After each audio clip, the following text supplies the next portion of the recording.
दो सेट में हमने नामांकन दाखिल किए हैं। हम एनडीए गठबंधन को धूल चटाने का काम करेंगे। जो अशोक पेपर मिल के नाम पर अभी तक विधायक बनते रहे हैं, लेकिन विधायक बनने के बाद अशोक पेपर मिल के मुद्दों को तमाम लोगों ने छोड़ दिया है। हमारा मुद्दा होगा अशोक पेपर मिल को चालू करो, बाढ़ सुखाड़ का स्थायी निदान करो, अपराध मुक्त भ्रष्टाचार मुक्त विधानसभा क्षेत्र को बनाओ। पूरे हाया घाट क्षेत्र के किसान मजदूर आम लोगों को के मान सम्मान को हम बढ़ाने का काम करेंगे।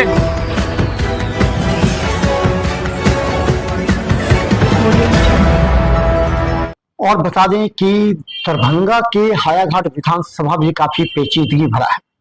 दरभंगा के हायाघाट विधानसभा से पिछली बार महागठबंधन से भोला यादव चुनाव लड़े थे और हार गए थे।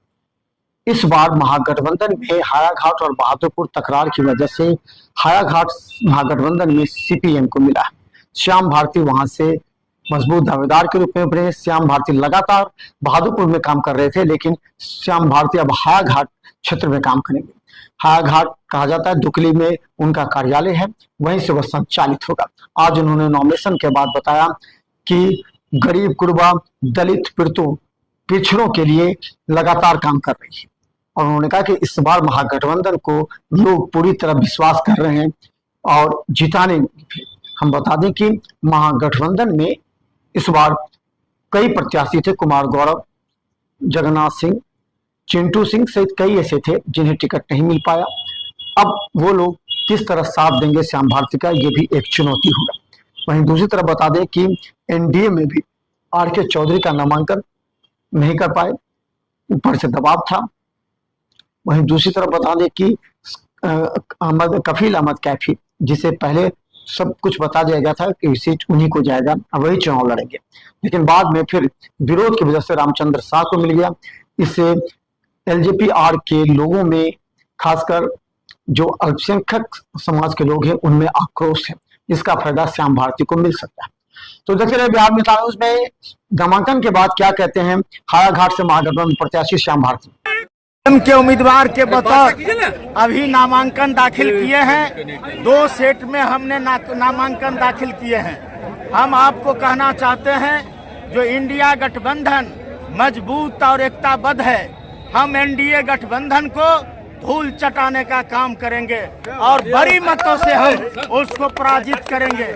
हम बताना चाहते हैं जो अशोक पेपर मिल के नाम पर अभी तक विधायक बनते रहे हैं, लेकिन विधायक बनने के बाद अशोक पेपर मिल के मुद्दों को तमाम लोगों ने छोड़ दिया है। हमारा मुद्दा होगा अशोक पेपर मिल को चालू करो, बाढ़ सुखाड़ का स्थायी निदान करो, अपराध मुक्त भ्रष्टाचार मुक्त विधानसभा क्षेत्र को बनाओ। किसानों का जो न्यूनतम समर्थन मूल्य नहीं मिल रहा है, खेती जो चौपट हो रहा है, इन तमाम मुद्दों को लेकर हम सड़क से लेकर सदन तक लड़ने का काम करेंगे।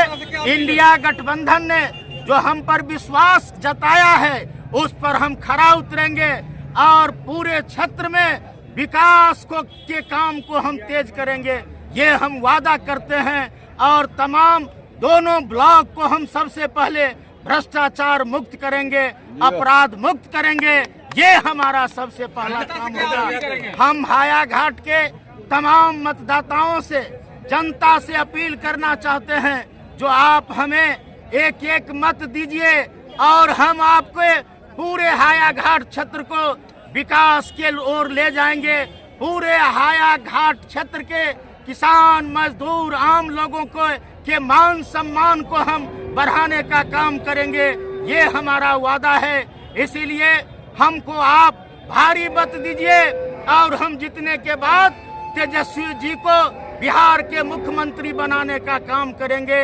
ये बिहार में जो बदलाव दिखाई दे रही है, हायाघाट में भी बदलाव है। हायाघाट के लोग भी बड़े पैमाने पर आज इंडिया गठबंधन के पक्ष में खड़े हैं। इंडिया गठबंधन की जीत होगी।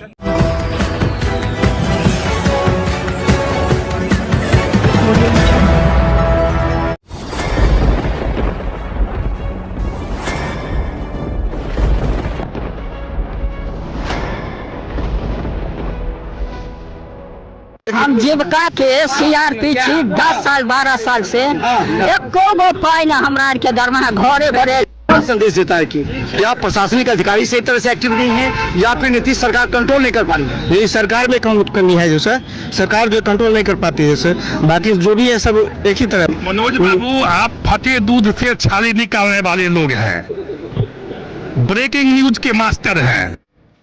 गरीब का ये सब गरीब का है ही नहीं। शासन सत्ताकार आदमी है, ये सब बर्बाद कर दिया बिहार को।